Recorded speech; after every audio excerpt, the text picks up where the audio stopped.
What do we know about this deal? And from what you've heard, what do you like about it or dislike about it? I think it's quite refreshing. That's the first time in a long time. Everything that happens within Number 10 isn't immediately on some journalist's Twitter feed. I think it's quite a nice situation to get back into.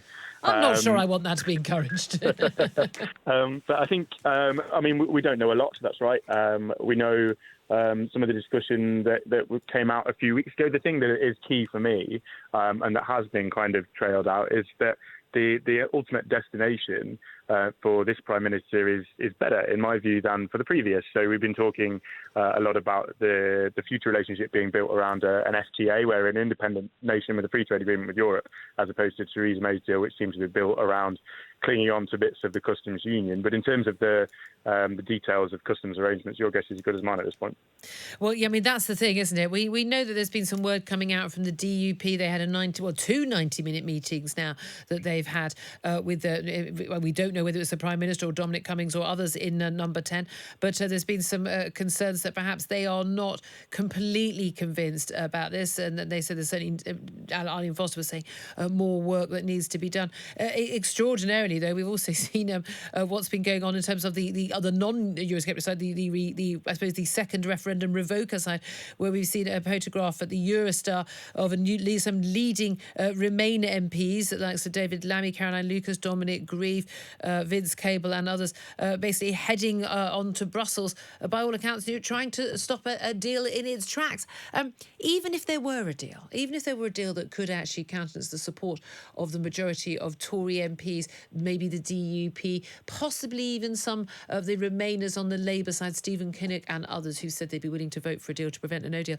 Is it possible that deal could still not make it through the House of Commons? It's possible. I mean, in terms of the guys on the train to Brussels this morning, I think, we're not allowed to use the kind of language that I would like to use on the radio to describe that. I think the idea that you can go over there saying that you're against no deal when in reality you're doing everything in your power, including colluding with a foreign power effectively to try and prevent a deal, is utter madness. But that is where we find ourselves. In terms of Parliament, I think the soundings in the last few weeks have been quite positive. A lot will depend on, as you say, bringing the DUP and the Spartans, as they were known, on board. I think there is very much an atmosphere where people want to be able to vote for it, and even those who didn't vote for it last time in the Conservative Party desperately want to be able to vote for it. So I think that is very different to where we were before.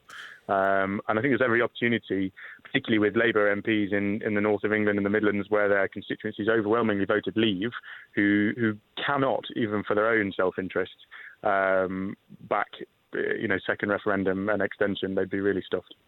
Yeah, I mean, the thing is, it could be the case that we end up with the Eurosceptics voting for this deal, even though some who would prefer to have a no deal go over the line, and yet it's still being stopped by the Labour side.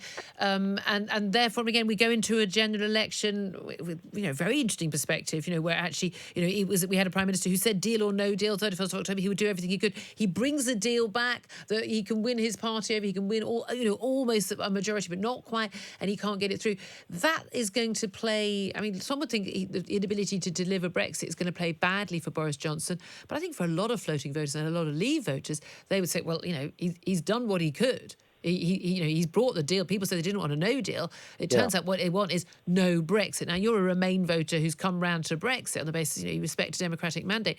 I would expect from the floating voters that I speak to, I know a lot of people who are floating voters on this issue, who would actually be very angry with a parliament that pretended to be against a no deal Brexit, but was actually just against Brexit altogether.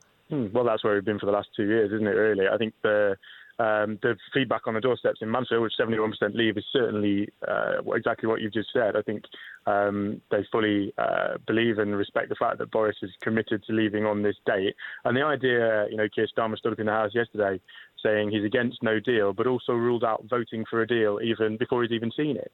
So the idea that it's simply about stopping no-deal Brexit is just nonsense. They're not going to help Boris to get this done in any way, shape or form. The challenge in terms of elections, because I said in my Queen's Speech contribution this week, this Parliament is broken. We need an election. We can't govern as it stands. The more and more Labour damage themselves electorally by blocking Brexit, they get more and more unpopular in seats like mine, the less and less likely it is they're going to agree to an election anytime soon, and we might be stuck in this Well, this is it. I mean, again, a lot of people sort of, we've got this, 31st of October date, and then, of course, we had the 19th of October date brought forward by the Ben Act, the so-called Surrender Act. And now we're in a situation where even if sort of something gets over the line, this is still going to carry on. What about the prospect? Would Tories agree to this prospect? If the Labour Party said, we'll agree to this deal, but only if it's subject to a second referendum, and that happens to happen before a general election, would Tory MPs, those on your benches, would you agree to that? I certainly wouldn't. I think we've had that question and we've answered it, and we need to crack on and do it. I'm not convinced government would, although I obviously don't speak for number 10, but certainly, I would be very surprised if that's something we would support. We've been very, very clear that we want to leave on the 31st, one way or another. That's what we promised. That's what we should deliver. It's one thing, being dragged, kicking and screaming beyond that by a parliament that refuses to let you do it. It's another thing agreeing to extend for a second referendum. I don't think that's something we could ever go for. And in terms of a general election, there's a lot of talk, Boris Johnson fears a general election if he hasn't got Brexit over the line or hasn't been completely stopped. And the view was, if we got 31st of October and he hadn't got a deal and he hadn't delivered a no-deal Brexit, whether through the auspices of the Ben Act or for other reasons, whether he bottles it or not, then he's going to be punished by the electorate. There may be many who'll stick by him, but there'll also be a boost in the Brexit Party's support that's going to massively hit those Tory votes, splitting the Leave vote, effectively letting the Remainers, either Labour or the Liberal Democrats in.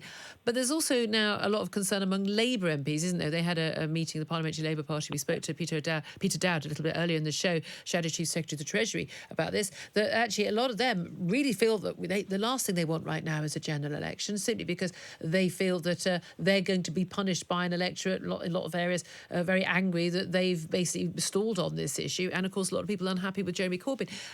Can we genuinely be in a situation where we're going to have this complete stalemate in Parliament, no deal, no Brexit, no decision on a second referendum, no nothing, and yet continue on without a general election? Well, we could be, because it's in Jeremy Corbyn's hands from that perspective. I mean, there are ways that government could force that, confidence votes and things in the future if it came to that. But I think you're right. Your assessment is fair that, as I said before, the more electorally damaged they feel, the less and less likely they're going to be, or less keen they're going to be to go back to the electorate. I've seen polls in my own constituency that suggest the Labour vote's down by more than 35% compared to 2017, which would be a nightmare for them. And if that's replicated across the Midlands and the North, they will get hammered. And I think they know it. So there's no great wish from the Labour Party to have an election at all. You were quoted as saying that you thought that what you'd seen of this proposed deal so far was absurd and unacceptable. What have you seen of the text of the deal, of the proposals so far from the UK side that makes you say that? Well, I didn't actually. That was a misquote. If you look at the piece which has been put on Conservative Home, I said it would be absurd to revive Mrs May's deal, which only got 8.8% in the European elections when the Conservatives were the only party standing defending it. We came fifth. So I very much welcome the fact that Boris has set out a very clear destination of a wide-ranging free trade agreement, which, of course, we were offered by President Tusk way back in March 2018, and that is the obvious destination to get to. But where we are with the negotiations, none of us know. I know no more than you do. Cat Collins did Downing Street yesterday. Nobody's got any detail. But I do think it's really important we don't just reheat the May deal and make the same mistakes, because it will be defeated again, as been. And yet there's a lot of concern that things couldn't be moving this quickly in such a short space of time, even though there's a possibility, if there was a deal that people said in principle they were happy with, a couple more weeks we'd have to stay in to finalise the legal text and the like. But the idea is that there couldn't be any sort of deal other than what was already on the table in terms of the withdrawal agreement. You're saying, though, that as much as you do know, you think this is more about, say, this free trade trade agreement. I mean, again, as a Brexiteer, that's all I want. Let's just have a free trade deal. Thank you very much. Treat us the same as Canada. Let's carry on as we were, but we're in charge of how our country is run. That's what I think most leavers would be very happy with. But how sure can you be this isn't just going to be a reheated withdrawal agreement, but with, as someone saying last night, a blonde wig on? Well, I generally don't know, but I mean, I entirely endorse what you said, and I did say in the piece on Telegraph at the end of last week, there's a certain point we say enough is enough. We all knew these negotiations would come to a crunch. People talk about the 11th discussion on the steps of the courthouse, and it was always going to go to the wire. But I think you've got to remember, 17.4 million people voted to leave. We made it very clear in our election manifesto we would leave the customs union, we'd leave the single market, we'd leave the remit of the European Court of Justice, and we said very clearly on page 36 that no deal is better than a bad deal. And those people are absolutely exasperated. And you're now seeing real damage now. The delays and the constant drama of this has really got to be brought to a head. So my view today, signing up the Brexit pledge, is if we really cannot get a deal through these negotiations, we have to say, fine, we're going to offer you a free trade agreement. We can do that on GATT terms that can be temporary, tied over period, during which we have all the current arrangements, zero tariffs and zero quotas continue. But we've really got to say enough is enough and bring this to a head now. We cannot dribble on with an extension. We cannot dribble on to January or whatever. And yet, of course, again, even that would surely have to get some sort of agreement in the House of Commons. It's quite clear. The Number 10 are basically saying they're going to whip any vote if a deal is brought forward, and if Tory rebels, if they don't go along with a whip and vote for a deal, then they will lose the whip. Could possibly in an upcoming general election, along with those other 21 rebels last time around, they could end up not being allowed to stand again. Likewise, on the Labour side, they basically said, I mean, it's quite clear. And political game playing on both sides, no doubt. That Labour is saying, look, it's going to be a Tory Brexit deal. We don't want that deal. It's not going to happen. The only chance of any deal getting through could be a slight chance if there were a promise of a second referendum to confirm that deal was acceptable to the British people. Would you, if there was a deal that you thought was acceptable, if the only condition for getting that through was to have a second referendum to confirm it, but the choice was, say, remain or that deal, would you be willing to sign up to that? I think a second referendum would be very damaging. I really wouldn't want to sign up to that at all or vote for it. You're basically saying, you lot, 17.4 million people, of which I suspect you may have been one, I definitely was one, we voted to leave. But you got it wrong, the establishment know better, you're thick, you're stupid. You didn't listen to our very grown-up arguments with the establishment. We're going to rerun this again, and that's what the European Union did in Ireland. They did it in Denmark. No. If it was a deal, the actual deal on the table, then would you argue for that at all? You still think you still the same premise? You would still say it was unacceptable? Yeah, we have, for the first time in our history, we have a complete clash between direct democracy, a referendum, which where the people were told you will make the decision, and whatever you decide, Parliament will implement, and parliamentary democracy, where we hand over sovereignty to MPs for a period of 4 or 5 years. And there's a straightforward clash. I personally think, for the integrity of all our institutions, it is absolutely essential that we deliver what the 17.4 million people voted for. You cannot say that you will vote for something, okay, and then, oh, by the way, these clever clogs establishment MPs, who are much more superior to you, will actually decide whether you've got it right or not. And if you've got the wrong answer, right, we'll come back to you again. Okay, let's move on from that then. A cabinet meeting is going to be held at 4:00 today, we're told, and Boris Johnson apparently prepared to fly to Brussels to get the deal over the line. He says, and we know that there is going to have to be something effectively agreed, at least in principle, before the European Council starts tomorrow. If he can get that deal over the line, will it require the support of the DUP and the so-called Spartans, the European Research Group? Those MPs who refused to vote for the withdrawal agreement that Theresa May brought 3 times. Is it going to require those votes, or is it possible for him to get this over the line with the likes of Stephen Kinnock and another 20 or so Labour rebels who may well defy a Corbyn whip on the basis that they think that there'll be a general election soon anyway, and that they can vote with the government? Do you think there actually are enough people who want a deal of any kind, just to avoid a no-deal Brexit, or indeed a second referendum or whatever, that actually there will be enough votes to get this a deal of some kind over the line, even without the staunch Eurosceptics agreeing to it? Oh, I think it's obvious, given the arithmetic and people who've lost the whip and have resigned from the party and everything, the government will need every single vote it can from its own side and from the DUP. And I think many of us are longing to get this behind us. But we've got to wait and see the details of the deal. And the deal has got to fulfill what the people voted for. It's got to deliver taking back control, and leaving the customs union, leaving the single market, and leaving the remit of the European negotiation. And that's for the whole of the UK, including the Northern Ireland. I mean, that's not going to be possible, what we don't is it? want is, there's this idea of rhino. You do not want, which we had before. You do not want Brexit name in it, but I think there's a longing across the board. Everyone seems exhausted by this, inside and outside Parliament, and longing to bring it to a conclusion. So I very much hope that these talks are successful, but I cannot obviously comment on the deal because I've seen absolutely nothing. What do you think the chances are that Boris Johnson has got a deal? And have you got any inkling yet of exactly what the fudge is on Northern Ireland and regulatory alignment and the like that will help him get one over the line with the EU27?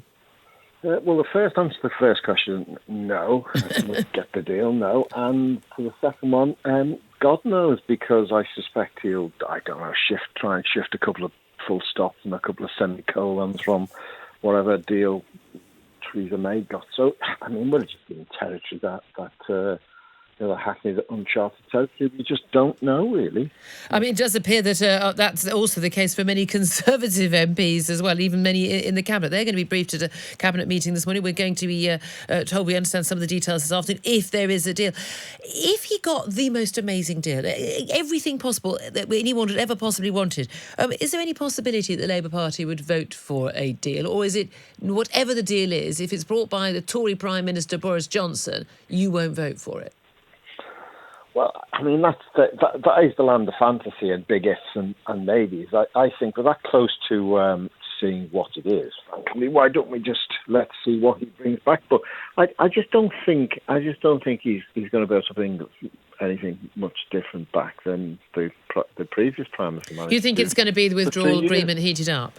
Well, I think so. Yeah, I think he will. It'll bring something back, and it'll be, as I said, a couple of full stops and a couple of commas and maybe a bit of parentheses chucked in here, there and everywhere to make it look as though it's different, because I'm not quite sure, genuinely, all the party politics aside, I'm not quite sure what he can bring back that he hasn't in the past himself rejected on several occasions that will be so substantially different that he could genuinely say, this is different. This is substantially different that I've rejected in the past and we're prepared to die in a ditch over. Do you think, though, that there is not to say criticism of Boris Johnson, but there's also criticism on the Labour side that this vote for the Ben Act, what the Prime Minister's dubbed the Surrender Act, has actually tied his hands, and that if there was a good deal available, it's the Ben Act that's prevented any government, whoever was Prime Minister, whichever party was in, from getting that good deal. Once you say you have to ask for the extension if you haven't got a deal on the table, at that point you've torpedoed the deal. Do you bear some responsibility on your side for this? Well, I think the reason the Ben Act was brought is that we couldn't actually trust what the Prime Minister was going to tell us. That's the problem. So if we would have been in an environment where there was more trust with the current Prime Minister, maybe, possibly big ifs, buts, maybes, we wouldn't have been in that situation in the first place. But we are where we are. We have the Ben Act. The Ben Act was introduced because it was a failed safe measure. It was almost like a backstop, wasn't it? So that's why we had to introduce that, because we couldn't, frankly, trust the Prime Minister. And so he's in a sense, the victim. I don't like to call Boris Johnson the victim, but he's the sort of victim of his own sort of deceit and sort of disingenuousness, quite frankly. You're saying a different Prime Minister, you wouldn't have put this curtailment on their ability to negotiate, really? Well, are you sure about that? I accept your concerns about his trustworthiness. I think a lot of people understand that. A lot of Tory MPs would understand that. But if this had been any other Prime Minister who didn't have that track record, I think you'd have done the same, wouldn't you? I mean, it's a fair point. It's a fair point to the extent that we have to get to the stage where, with the last Prime Minister, we required her to bring the ratification back in effect to the House of Commons because we didn't want the backroom deals.